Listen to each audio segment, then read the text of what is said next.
اللہ تبارک و تعالیٰ تک پہنچنے کے بہت سے راستے ہیں، یہاں تک کہ صوفیاء کرام نے یہ بھی فرمایا کہ طرق الوصول الی اللہ تعالی بعدد انفاس الخلائق،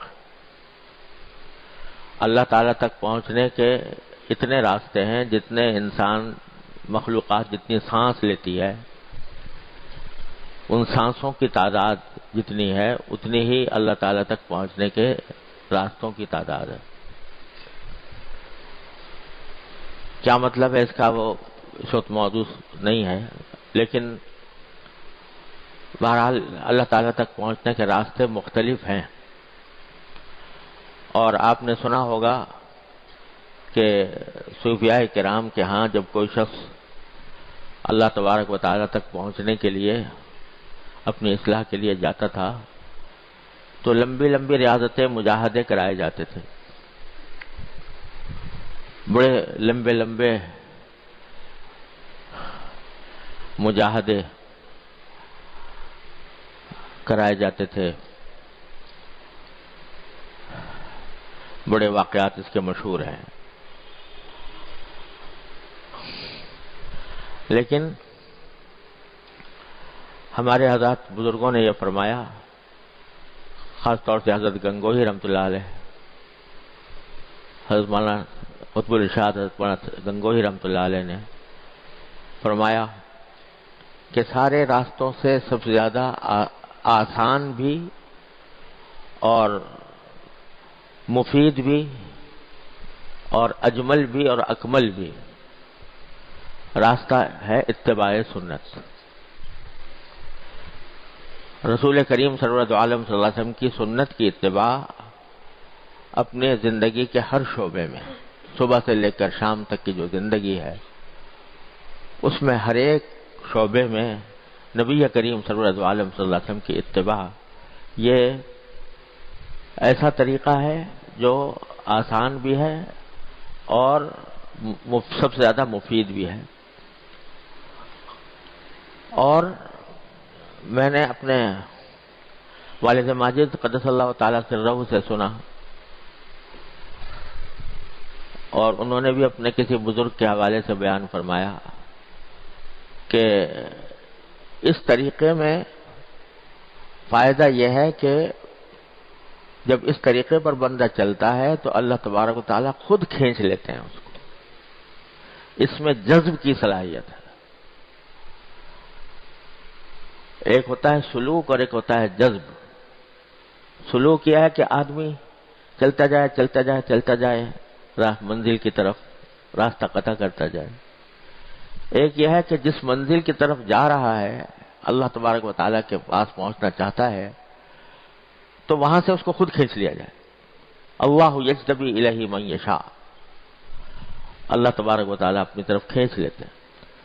اس میں جذب کی صفت ہے اتباع سنت میں۔ کیوں؟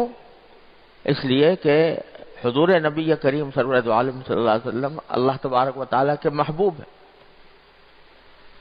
اللہ تبارک و تعالیٰ کے محبوب ہیں، اور محبوب کی ادا، محبوب کی خاصیت یہ ہوتی ہے کہ جو اس سے محبت کرنے والا ہوتا ہے وہ اس کو اپنی طرف کھینچتا ہے۔ تو اتباع سنت سے محبت پیدا ہوتی ہے۔ یحببکم اللہ، اللہ تبارک و تعالیٰ سے اگر محبت رکھتے ہو تو اتباع کرو نبی کریم صلی اللہ علیہ وسلم کی، تو یحببکم اللہ، اللہ تمہارے سے محبت کرے گا۔ تم کیا کرو گے محبت اللہ سے؟ اللہ تم سے محبت کرے گا۔ یحببکم اللہ، تو جب اللہ محبت کرے گا تو محبت کرے گا تو اپنے پاس نہیں بلائے گا۔ ہونا تو یہ چاہیے کہ ہم محب ہوں وہ محبوب ہو، ہم محبت کرنے والے ہوں وہ محبوب ہو، لیکن اتباع سنت کے نتیجے میں وہ محب بن جاتے ہیں، ہم محبوب بن جاتے ہیں۔ اتبعونی یحببکم اللہ، تو جب اتباع کر رہے ہوں گے تو اس وقت اللہ تبارک و تعالی محبت فرمائیں گے، تم محبوب بن جاؤ گے، اور محب جو ہوتا ہے وہ اپنے محبوب کو اپنے پاس کھینچتا ہے۔ لہذا اتباع سنت وہ راستہ ہے جس میں اللہ تبارک و تعالیٰ خود اپنی طرف کھینچ لیتے ہیں. اور سنت جس قسم کی بھی ہو، چھوٹی ہو بڑی ہو، دیکھنے میں معمولی معلوم ہو رہی ہو، لیکن جب بندہ نبی کریم سرور دو عالم صلی اللہ علیہ وسلم کی سنت کے اتباع کی نیت سے وہ عمل کرتا ہے، چاہے وہ کتنا ہی چھوٹا نظر آ رہا ہو، تو یحببکم اللہ کا اثر ضرور متحقق ہوگا. میرے شیخ حضرت عارفی قدس اللہ تعالیٰ سرہ فرمایا کرتے تھے کہ جس وقت تم فرض کرو بیت الخلاء میں داخل ہو رہے ہو اور اللہم انی اعوذ بک من الخبث والخبائث جو سنت ہے وہ دعا پڑھ کر اور پھر بایاں پاؤں اندر پہلے رکھ رہے ہو، اس لیے کہ سنت یہ ہے کہ بایاں پاؤں پہلے رکھا جائے. جس وقت یہ عمل کر رہا ہے اس وقت تم اللہ کے محبوب ہو، اس واسطے کہ اللہ تعالیٰ نے فرمایا یحببکم اللہ، اللہ تعالیٰ محبوب کرے گا. مسجد میں داخل ہوتے وقت جب دایاں پاؤں رکھ کر داخل ہو رہے ہو نبی کریم صلی اللہ علیہ وسلم کی سنت کی اتباع میں، اور اللہم افتح لی ابواب رحمتک کہہ کر داخل ہو رہا ہے، اس وقت تم اللہ کے محبوب ہو. بات ساری کیا ہے کہ تنبہ ہو جائے، غفلت سے تنبہ کی طرف آ جائیں اور جو عمل کریں وہ نبی کریم صلی اللہ علیہ وسلم کی سنت کے اوپر عمل کرنے اتباع کی نیت سے کریں، تو پھر محبوب ہو تم اللہ کے. تو اس لیے اتباع سنت سب سے زیادہ قریب ترین، سہل ترین، مفید ترین راستہ ہے اللہ تبارک و تعالیٰ تک پہنچنے کا. حضرت مجدد صاحب رحمۃ اللہ علیہ، حضرت مجدد الفسانی رحمۃ اللہ علیہ فرماتے ہیں، میں نے اپنے شیخ سے بار بار سنا رحمہ اللہ تعالی، وہ فرماتے ہیں کہ میں نے الحمدللہ جتنے علوم ظاہر تھے ان سب کی تکمیل کی، حدیث فقہ تفسیر، حدیث فقہ، عقائد، کلام، جو کچھ بھی علوم ظاہر تھے سب پڑھے، اللہ نے اس میں مجھے کمال تک پہنچایا. پھر میں نے علوم باطن کی سیر کی اور جتنے تصوف کے سلسلے تھے ان سب کو دیکھا اور برتا، ان سے گزرا، یہاں تک کہ ایسی مقام پر پہنچا کہ لوگ اس کے سامنے کہوں، کوئی کہے گا کہ یہ زندیق ہو گیا، کوئی کہے گا کہ یہ ملحد ہو گیا، لیکن واقعہ یہ ہے کہ میں اس مقامات تک پہنچا. یہاں تک کہ ایک مرحلے پر مجھے یہ فرمایا انہوں نے کیونکہ خود مجھے نبی کریم سرور عالم صلی اللہ علیہ وسلم نے خلعت پہنایا.